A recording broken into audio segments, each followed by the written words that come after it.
Welcome back to the Fear and Beer podcast. where we discuss all things Halloween Horror Nights, horror movies, and just a little bit of beer. So kill the lights, grab a cold one, and join us as we dive into this mad world we love. I'm Nick. I'm Seamus. And I'm Jamie. Like scary movies. Uh-huh.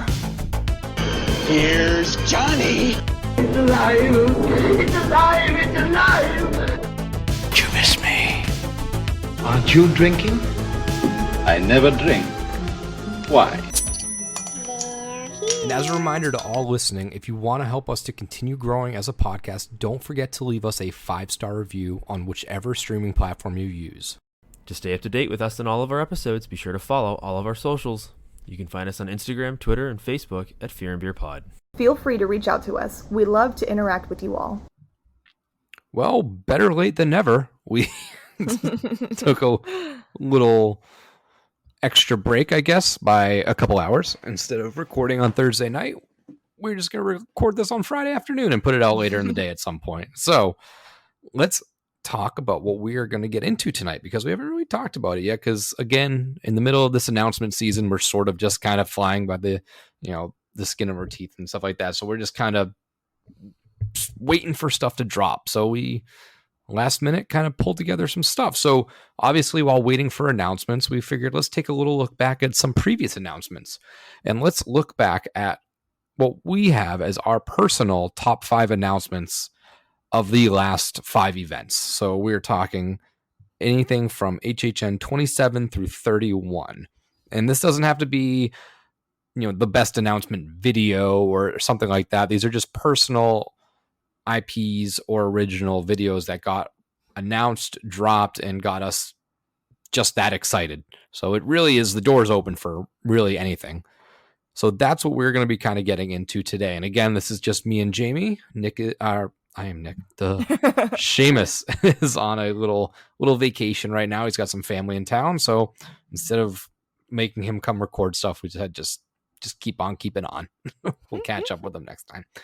So before we get into that, let's get into some beers. Now I have one that is sort of, the name is very, very relative to current HHN.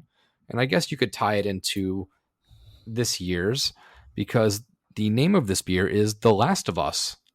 Ooh. Yeah, so this could be people's most hyped announcement of the last 5 years, where we, of course, are not counting this year so far because they are not finished. But alas, this is from Dream State Brewing. It is a little micro brew in Fort Lauderdale. It is a Imperial Double New England. So it's an 8% ABV, 0 IBU. It's got a 3.95 from everyone on Untapped. And this is actually a collaboration beer with the Dream State Brewing, like I mentioned, and then Other Half Brewing Company from Brooklyn, New York, and Vitamin C Brewing from East Weymouth, Mass. So they detail this as a 3-way collaboration with those breweries. It's a New England style DIPA. It's 8% ABV and is blended with Cairo Citra, Nelson Sauvin, and Strata. And it pours with a hazy straw color. So let's see. It sounds like it's going to be sort of a fruity, hazy. The Imperial kind of threw me in the name because I don't really count that as one, but just from cracking this thing, I can get a whiff of it. And I am a fan of those New England IPAs, so I'm curious how it strays from the path being a double Imperial style New England IPA. So just off the nose, it doesn't smell too like kick you in the mouth flavor, but it's got that New England style scent to it, which you get a lot with that citra hops, and it's almost like tropical flavors, if you will. But it looks good. It's very hazy, very yellow. Looks very similar to like a Voodoo Ranger, if you've had those before. That's probably the closest comparison I can make to what this one actually looks like. So let's take a little swig. And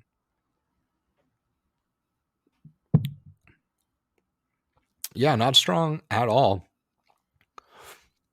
I thought just from the smell it was going to kind of punch you in the mouth a little bit, but not as much. Interesting can art as well. It is a rubber ducky on a tank, and then there is an astronaut, and there is a mechanical bull, and it looks like they're in sort of a coliseum fighting each other. Interesting. Really cool can art. I think that's what kind of sold me on it. And then I looked at the name. I was like, oh, The Last of Us. That's, I mean, Perfect. you can't find a more perfect one. If we had this a couple weeks ago when Last of Us was announced, then maybe. But, you know, hindsight is 2020. So, what are you drinking? What do you got? A little something. Yeah, I was going to say, good thing you had a lot to talk about your beer because I won't have too much to talk about. Unfortunately, I myself just got off work, so I decided to crack open a Pineapple High Noon, my old faithful. A nooner. A nooner. As the kids call it these days. The cool kids nowadays. AKA our apartment. Yeah, I was going to say pretty much just me and like my two friends. So before we get into the actual meat and potatoes of the episode, let's go into our speculation scuttlebutt. We haven't really dived into this portion lately because pretty much everything's been, we had the speculation map and then we had the Stranger Things announcement. So we haven't really had the need to go into this area, and there really hasn't been much. We're in that period now where everyone, I think I said this last time or the time before, where everyone sort of said their piece on rumors. There's not as much now because more stuff is getting confirmed, stuff is being built. So we're just kind of left in that waiting period. We're not really speculating anymore. We kind of finalized on what we think is coming, and now it's just the waiting period of seeing if what we have heard is going to come to fruition. But there are a couple updates, I guess, in the park. Mid-July, early August is when they start to really ramp up that construction, and they've started to do so out in the park in the scare zone areas. So let's just start with Central Park, which is supposedly the jungle zone. We were there recently, and they had those big lighting trusts up. They had a lot of green covering. It looks like they were hanging cords and wires that kind of crisscrossed all the way through that Central Park tree area. So, I mean, there's really nothing that confirms that this is a quote-unquote jungle zone, but it is interesting that they put the green wrapping on a lot of that stuff. So, what do you think? You think that's going to be sort of hiding with foliage? I think so, but I think we talked about in the last episode too, or maybe the previous one when we were talking about the scare zone specifically, that it'd be really cool if they did some sort of like lighted like vinage throughout those little things and up above, or maybe do like an overlay of the branches or different things like that just to kind of cover how it is. But if this is going to happen and that be the scare zone, I think it's the perfect setting to have it. So yeah, without a doubt. I mean, this zone is built for that. It has been, I'd say, a little congested in the latter years, and it's kind of hurt it. I'm hoping they can kind of spin that around and reevaluate this zone, because it is one of my favorite zones. Aesthetically, it's just perfect. It does close you in, gives you that claustrophobic feel. It helps you control all of the lights, anything you want to do in there. So the options are open. It's just a matter of picking the correct, I don't want to say criteria, but the right subject for that area, and it can work very well. Yeah. So yeah, there's stuff popping up over there. One of the bigger things set up over in New York City, it looks like we have a big stage set up and a couple little stanchions and stuff like that. So similar to past years, we're just seeing the framework done at this point.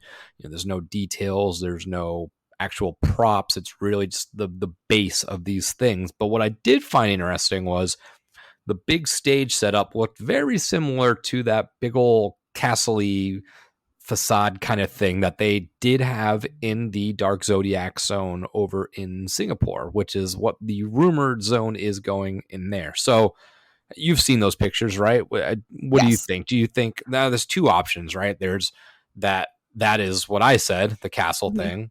I guess there's three options. It could be that castle thing. The second option would be that it's just another little stage for something unrelated, but it's still that Dark Zodiac thing. And the third option, I guess, would be that the speculation map, maybe it's wrong. Maybe that Vamp will be in this area. That's what I was thinking. Immediately So when I saw it, I thought of the stage that they had for Vamp 85. Now, and they had it in that same zone as well. And I was like, wow, that looks really familiar when I first saw the pictures and stuff. But I was like, according to the speculation map, maybe they have it a little bit flipped around just to kind of take us on a run. But yeah, it looked like it was building up still. So I would be curious if that was actual stage performance, like a concert stage, because that's not how it was set up previously. It was really just the actual flooring, and that was it. yes, But it would make sense, right, to have the same zone from that they'd had for 85 and just similar setup, just change That's the what I would vibes, think. and that way you have the space that you need. Because we talked about it, I would love to have that little stage setup that they have had at Rock the Universe, but it is kind of like right infringing upon the other scare zone. If you think about Yes. last year with Scarecrow, we had not on the left side because there was beer entrance and stuff like that, and they had the entrance for Ghoulish, but on the right they had props extending out past that point. You had the windmill, you had the car, so you had the stilt walker pretty much walking right by the little food stand. The crepe stand. Yeah, the crepe stand. So if they did the same thing and they had the concert stage to a completely different zone, it would just feel weird. They would be like too close together. If you do have jungle and you have a Vamp Woodstocky concert happening side by side, it does seem a little off. So I am curious if maybe the maps are not finalized when it comes to where the scare zones are, because that is a completely valid option, I'd say. That was my only thing too, was if they're still going to have that rumored the Vamp show on the spec map, you would think that they would have the Vamp scare zone and the Vamp show right next to each other versus having it on not that I wouldn't say the opposite side of the park, but a little bit ways down from where the actual scare zone would be. Yeah, and maybe they would extend it all the way through. Who knows? But it would make That'd be sense cool. to have that stage show in the zone, which Yes, is doable in New York City. definitely. So I guess time will tell. That's the New York area. Now there are other things popping up. It seems like that rumor of the Death Eaters is slowly coming to fruition. That we have seen a couple of various prop stages and new props sprinkled out into Diagon Alley. Now, why would they do this other than the fact that Death Eaters are coming to Horror Nights? There is no other reason. So I feel like that all but confirms that Death Eaters will be at this year's event in Diagon Alley. Now, I'm curious how that will affect that area. That's typically the grab a quick drink area and just kind of relax and chill out. So I'm curious how much traction it is going to pull. I'm not sure. I mean, I don't really go in there often unless it's, like, oh, let's just take a ride on Gringotts or grab a quick drink or something like that. I don't really just hang out there, really. So I'm curious. I'm curious if people will actually head up into that area at all now. That's what I was wondering too. I wonder if they're going to be marketing enough to like where our people are they going to even know when they get to the event if that they're having that going on in there, you know what I mean? Unless they just stumble upon it and walk in there. And it seems like it would get hidden if they just did it in their original dump. It seems like that's a pretty big thing. You would want to kind of announce that because that's a whole different crowd. There's the Harry Potter crowd. Most of the Harry Potter crowd probably isn't a huge horror night. I mean, I'm sure there's people that like and enjoy both, but the people that enjoy horror nights are going to be there regardless versus I'm strictly a Harry Potter fan. Exactly. If they knew that there's Death Eaters there, maybe they'd come give the event a shot.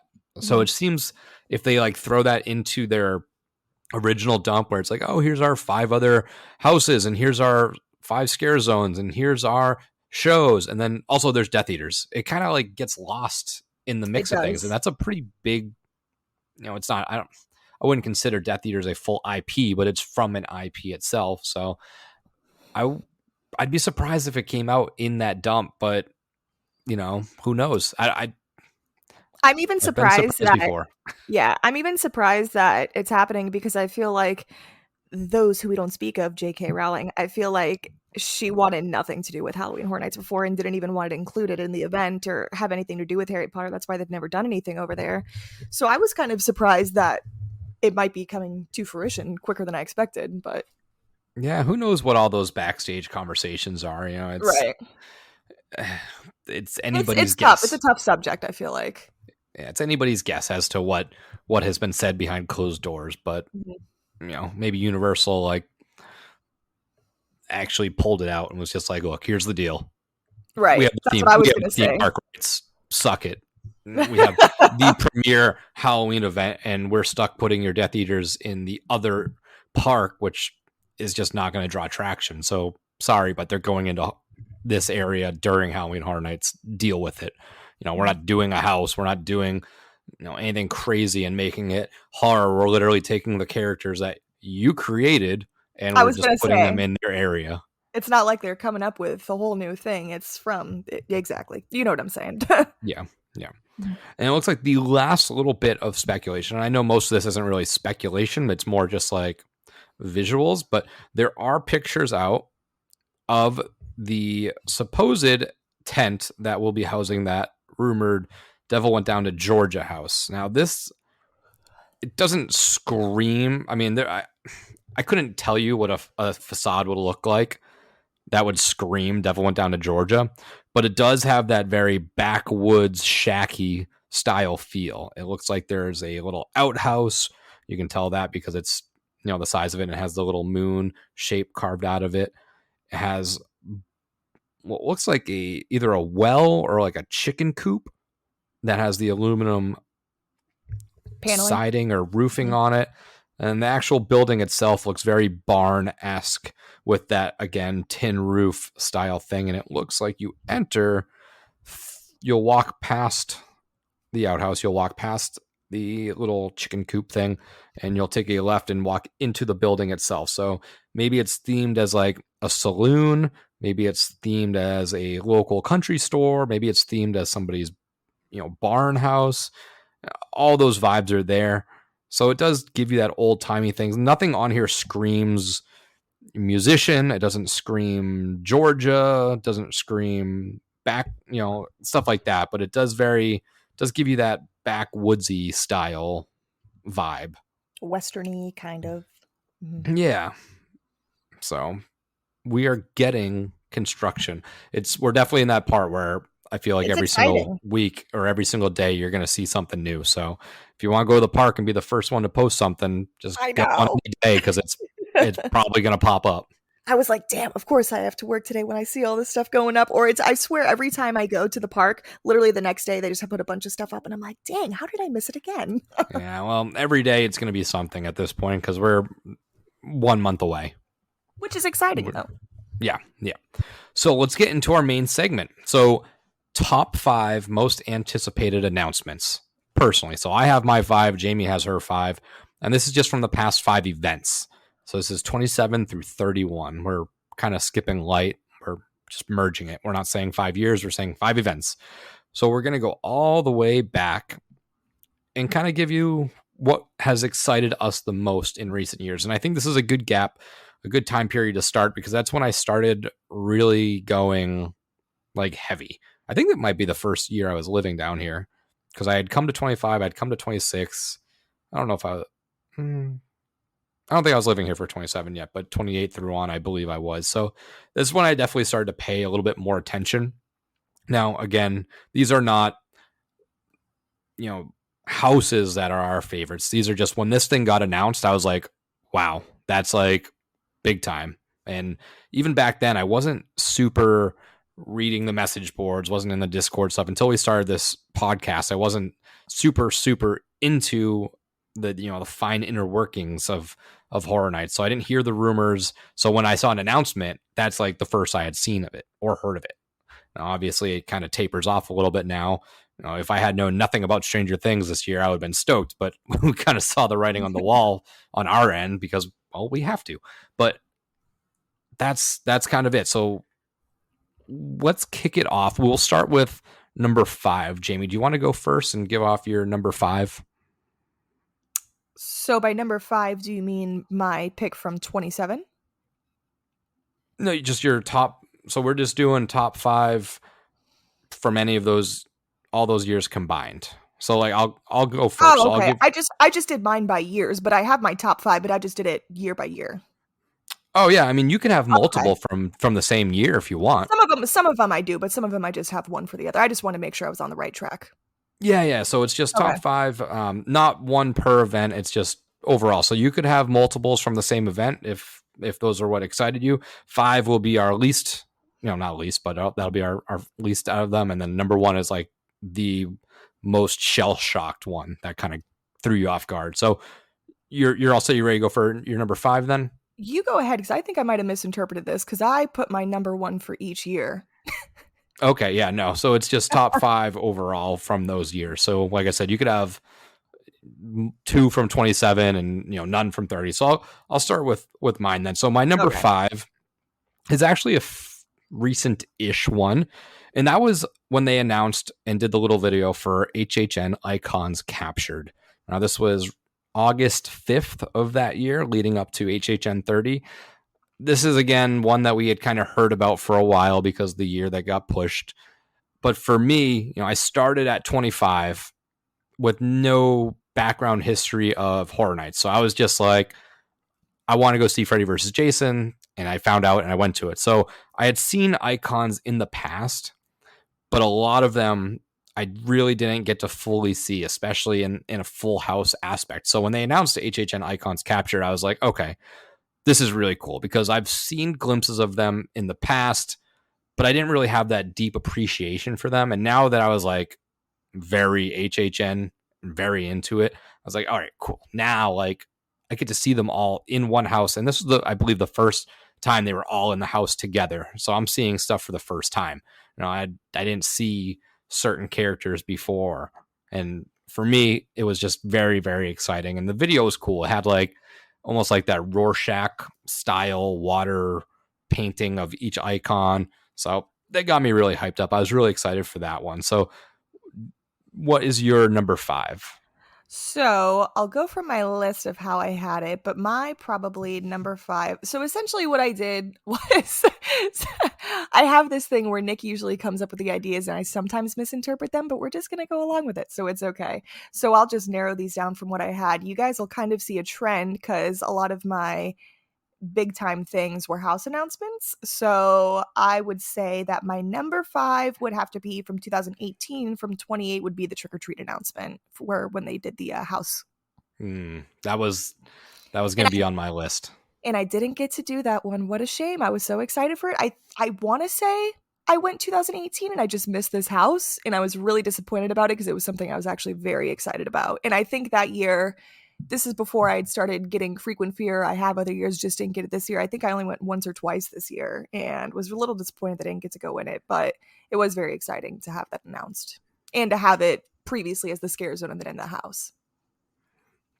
Yeah, that one was good. I really liked that one. I was debating putting that on here. I think I had it somewhere in my like chicken scratch area where I was like, all right, well, let's see what announcements did we get, what time frame, stuff like that. It was pretty cool too, coming back to back, from the house, pretty much getting the call ups to the major leagues, being like, okay, you can be a house now. You did good, Sam. So number 4 for me. Now this is coming from HHN27. This was on May 19th when they announced The Shining as a house. The video was really cool. It had all the scenes you wanted to see. It had the elevator doors opening with the blood. It had the twins. It had the red rum. It had them running through the hedge maze outside in the snow. This was, like I said, 2 years into my HHN. So like those big IPs definitely meant a lot. That's definitely what drew me in at that point to the event. It obviously takes you a little while to kind of get fully immersed into the HHN lore and the originals. So back then those IPs really drew me in, and thankfully I was there when I caught this one. I could have missed this one if I had started at like 28. I think Seamus had missed this one by a year and he had known about it, but he just didn't come down at that point. And that's a big one because I'd love to see The Shining come back, but I feel like that's such a like white whale where it's like, I don't know if they're going to ever do that again. I don't know if that seems like a very one-off style house. It's not like a Michael or really any slasher, right? There's so many different variations. You could have Michael or Leatherface or Freddy or Jason. Whenever those rights get sorted out, you could have them in so many different iterations, but there is one Shining, and I just don't see them really going down that road again. So I'm just going to be thankful that I saw it. But yeah, when this thing got announced, I was like, ooh, okay, now 2 years into the event, I have an idea of what they do at these houses. This has me really excited. So what is your number 4?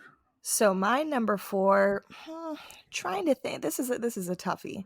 So I'm just going to go with this one. So for my number 4 was from 2017 for 27. So this would be the announcement of the Horrors of Blumhouse. And if I'm not mistaken, I could be, don't take my word for it, I want to say this is the first time that they did the Horrors of Blumhouse as the multi-segment house kind of thing. I want to say this is the first one, or maybe they did the year before, but this is when they had Insidious, Sinister, and The Purge, which this made me very, very excited. Sinister is one of my favorite movies.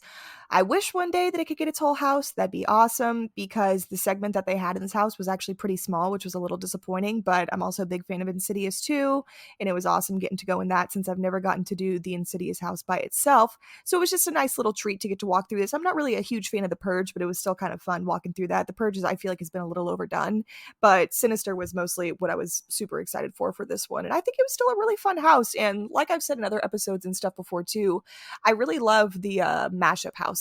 I think it's nice. I'm a sucker for IPs. I love seeing some of my favorite movies interpreted into a house, seeing it right before my eyes. So I think that was a fun one for me. Yeah, when those mashups are done right, it's good. When it's done bad, it's like, oh God, why would you do this? You fucking monsters. But yeah, so 27, I believe, was the first one, because then we got another follow-up of Blumhouse at 28 with, I think, Happy Death Day and then Purge. the first Purge, maybe? Yeah, one of those things. But yeah, the first one is crazy to think about too, because Sinister is sort of like the afterthought of Blumhouse at this point, because it's, you know, not a continuing franchise. It really started earlier than stuff like Happy Death Day and The Purge, and that stuff is kind of all pushed by. So it's crazy to think that there was a Sinister portion of a house, at least. You know, The Purge, it came out in 2012 too.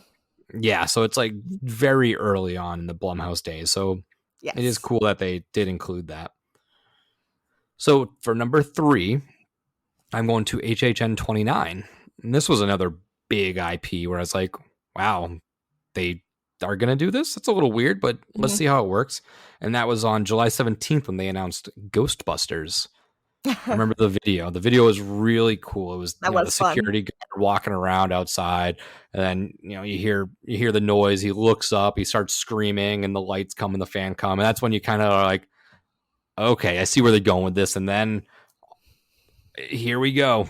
The proton packs walk in, the Ghostbusters walk in. You hear the sounds, and then the little Twinkie drop at the beginning. It was just like, oh, they're going to do it. Now, I was nervous a little bit, and say what you will about the house. It had its strong points. It had its low points, but it was just fun. The announcement, the fact that there was a Ghostbusters Halloween Horror Nights house is pretty crazy.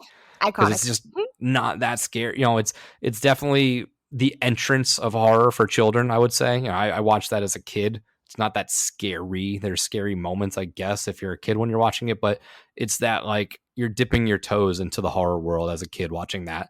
And growing up watching this movie was just like, wow, I never even would have pegged Ghostbusters to be at a Halloween Horror Nights event, but here we are going through it. So that one was really cool, seeing all the stuff, seeing Slimer and all that cool stuff in there was really fun. But just the fact when it got announced, I was like, wow, that's kind of like when I was talking about The Shining. Like, I don't think we're going to redo another Ghostbusters house, at least not anytime soon. Something you wouldn't expect to see, I feel like. No, it just seemed a little out of left field. And I was like, wow, they actually are going to go for it. They're doing a Ghostbusters? Like, that's crazy. It's like such a classic movie. And there's very few movies that are like horror adjacent, I guess, that are considered classics, like all-time classics. And that's one of them. Definitely. You know, it's like if they did a Jaws house. Ooh. Yeah, it's tough. I don't think that'll happen. But, you know, it's in that same vein where it's like, by nature, yes, it's a horror movie, but it's just such an all-time top 5, top 10 movie of all time. So it's just interesting to see them take on an approach like that and have it work out the way it did. So I was really excited to see Ghostbusters announced for 29. So what is your number 3? So my number 3 is gonna have a little twofer. Is that okay? I was Sure. stuck on this one. So this one we are going back to 2021 for HHN 30, and my two biggest announcements were Beetlejuice and The Haunting of Hill House. All right. This was tough. I feel like this year really had strong houses, and I feel like these were the two I was most excited about. Beetlejuice has been one of my favorite movies since I was a kid. I've grown up watching it. I feel like that's another one too, another one of those movies that not particularly scary, but still fun, still has that little bit of the horror aspect to it. And then The Haunting of Hill House is just, don't get me wrong, I love The Haunting of Hill House, but I'm a Bly Manor fan too. But this was just, the facade was beautiful for this house. Everything walking through it was great. It's just really nice to see some of your favorite films and shows brought to life. And I feel like they did good with both of these. And I don't want to get hate for this, but as much as I like Beetlejuice, I just wish the house had a little bit more, you know? I really wish it did. I think it's pretty universally disappointing. Yeah, unfortunately, but don't get me wrong, it's still that Beetlejuice house, and I think when we had went that year too, we were still having to wear masks and stuff like that. And I think some of the scare actors were wearing masks, which kind of threw it off a little bit. But I get it; we got to had to go through all the protocols and all that kind of stuff. So maybe it would have been a little different if we weren't still in like post-COVID times. It would have been a little more in depth, but still two really good houses that I was very excited for when they were announced. Yeah, and Beetlejuice kind of falls right in line with Ghostbusters, right? Where Exactly. It's just iconic, not necessarily scary, but it's definitely a horror. So it's just really cool to see their take on that stuff. Mhm. So number 2 for me. Now this is my second and last original that made the list for my Ooh. top 5. And that would be 31 Dead Man's Pier. I knew that was gonna be somewhere on there. I was just so excited. I remember the first time this was on the map as Seaside Village, and I was just like, are we going to get a Dead Man's house? Like, is that a thing? And I was just so blown away because this was a scare zone from 26, I believe it was, Dead Man's Wharf. Yes. And that was 1 year into me actually going. So again, at that point, I was only here once a year, but it just hit home for me so much. I loved that nautical theme, and I was just, this was the first time that I had seen a scare zone. Well, not the first time because Trick or Treat and stuff like that, but the first time I believe that I saw a scare zone that I fell so in love with and attached to get converted into a house. So it seems like I've like at that point been going long enough where I finally got rewarded for being, consistent. And I was just so excited because I was like, wow, the possibilities are endless. That was one of my favorite zones. It was just so fun. The characters were cool. The set design was beautiful. And, the house itself, obviously, we don't even have to get into how amazing it was because I was just excited to see the name. And then when they came out with it and it was like, Dead Man's Pier, Winter's Wake, I was like, oh, they took something good and made it even better. It's just, wow. It's just that extra scoop of ice cream in there for me. They really gave me a treat. I was so excited. But yeah, that's number 2. I was just really hyped up. Yeah. Oh yeah. But that was just like, I'm intrigued to see your number 1 now because I kind of thought that was going to be your number 1. yeah, I mean, it's up there, but it was just so like, wow, what did I ever do to deserve this? Thank you. Thank you, so Horror much. Nights. Thank you. But yeah, that's my number 2. So what is your number 2? So my number 2 is also going to be coming from 31. This is another 2 for I promise it's the last one because it was really tough. Well, it wasn't too tough to choose between these two, but for the second option or for the second one that I picked, it's only for part of something. So for 31, my biggest announcement going in at spot number 2 was definitely Halloween with my boy Mikey and The Horrors of Blumhouse, but just for the Black Phone, not for Freaky. Specifically for the Black Phone.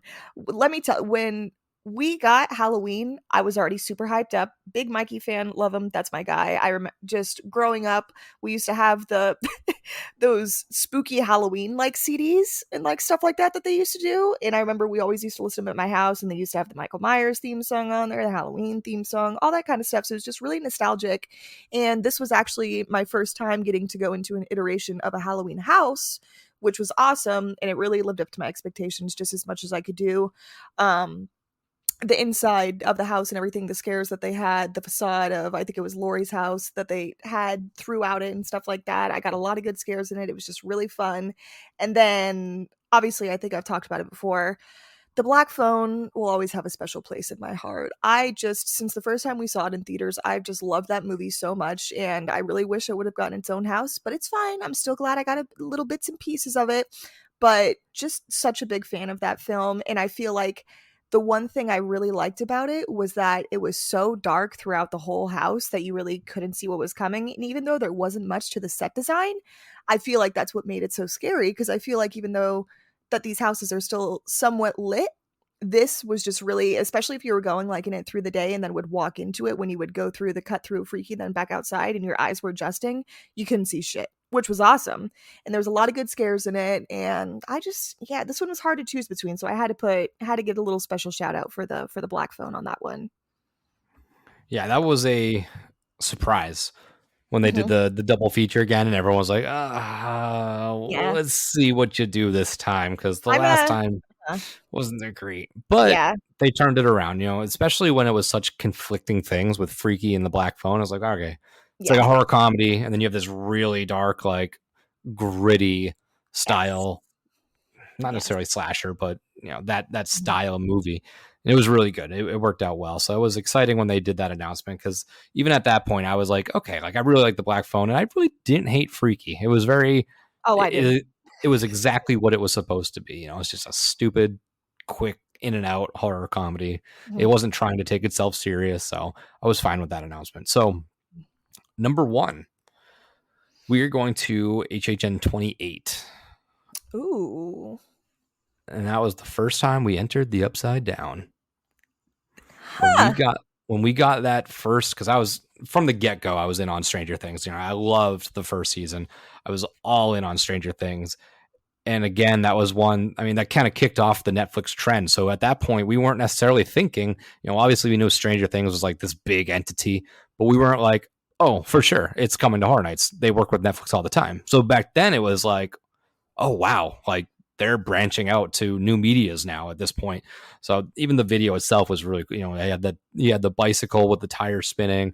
It slowly went, it flipped upside down, and it went to the Universal Park in the Upside Down. I was really, really excited for Stranger Things to come to this event, which leads you to know that how excited I am this year. But that first announcement for Stranger Things was just like, wow, it really pushed, it really set me back. So I was like, okay, we're definitely not just going after the classics anymore. We're not trying to get the Ghostbusters or the Shinings and Beetlejuice and all the slashers. We're like looking around the new landscape that is digital media and being like, okay, what else is out there? Because there's a lot of good stuff out there on all these new streaming platforms, and we have to adapt. So when they grabbed that, I was like, ooh, that's going to be big time. I'm surprised you put that as your number 1, to be honest. Yeah, I was when it was announced back then. I was very, very. I remember being very excited for that. Yeah, and I was late to watching Stranger Things. Actually, I didn't really watch Stranger Things until kind of early on when we started dating and stuff like that, and I fell in love with it. It was great. So I could see your excitement for that one. Makes a lot of sense. But I'm surprised you didn't throw Little Killer Clowns in there. I'm surprised I didn't see that on your list. That was, if I did number 6, it was number 6. It was a toss-up. Okay. I did have it when I was kind of jotting down my ideas, and I was like, okay, well, Killer Clowns got to be on there somewhere. And I was like, you know what? I think it just missed out. I gotcha. So now we can talk about my number 1. I've been waiting for this the whole segment. I know what it is. I'm pretty sure you do too. So we are going back to 29 for this one.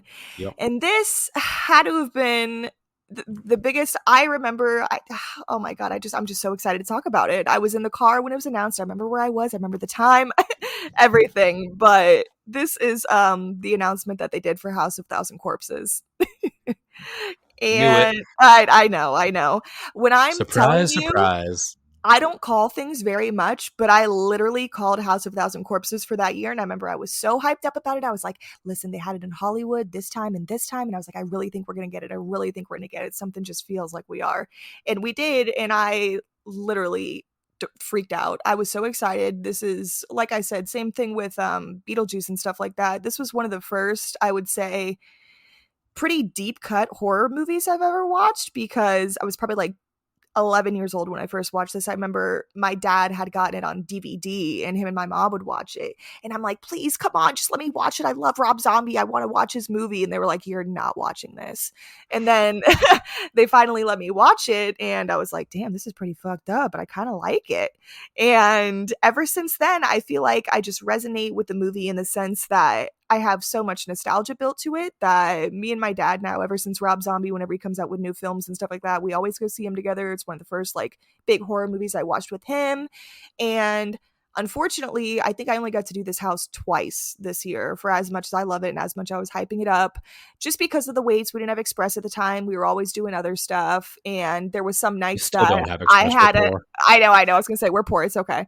But I think Nick had gone some nights that I didn't, and he got to do the house a couple more times than I did. But let me tell you, when I say this house was just absolutely phenomenal, it literally lived up to my expectations. The outside facade with the Captain Spaulding's fried chicken, the gas station, the big skull you walk through as if you're going through the dark ride that they have inside the Museum of Monsters and Mad Men. And the characters that they had in it, they had Dr. Satan, they had Spaulding, they had everyone, and just scene by scene where they had Fish Boy, and just, it was so well done. And I'm just so glad that I was able to get a glimpse at it and able to walk through this house, because if someone asks me what my favorite movie is, it's going to be House of 1,000 Corpses or It Follows, pretty much. So it's up there for a big time for me. So I was very, very excited when this was announced, and I don't think I've been as excited as I was for something like this since that announcement.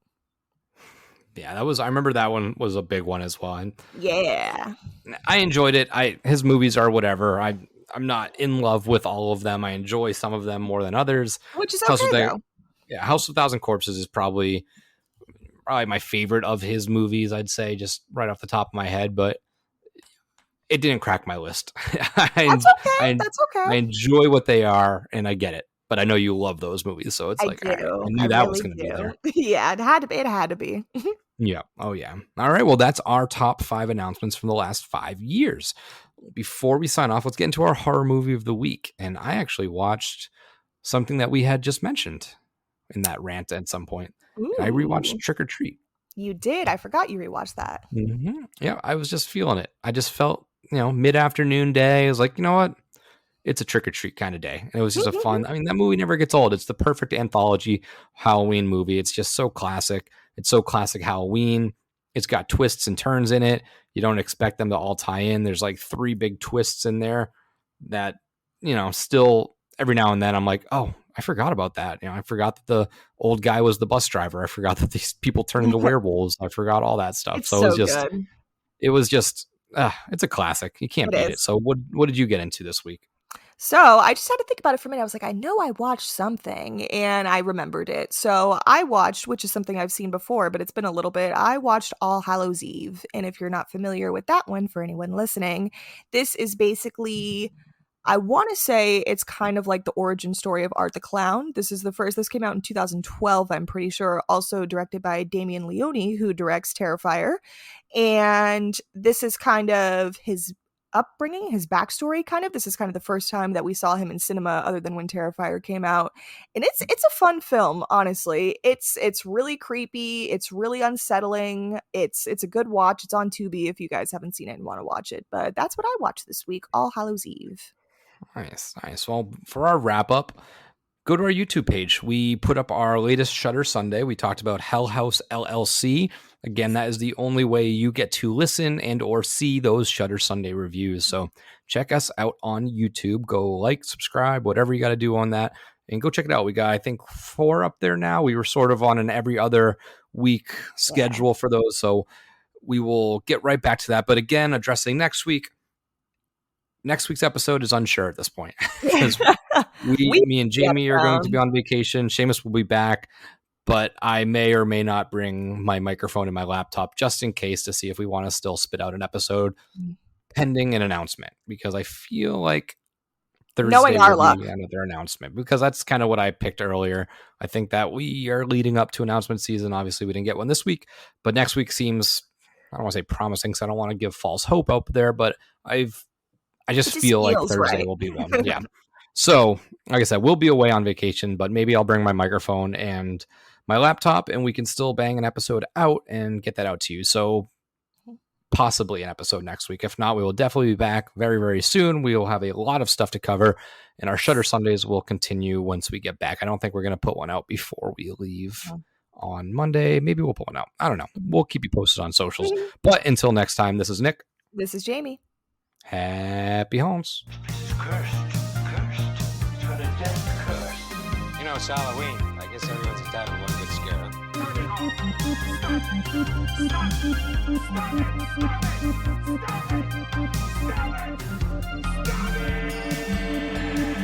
And again, I would just like to thank Vampire Stepdad for letting us use his music for our intro and outro music. So if you would, just go check him out. Spotify, Facebook. Again, that is Vampire Stepdad.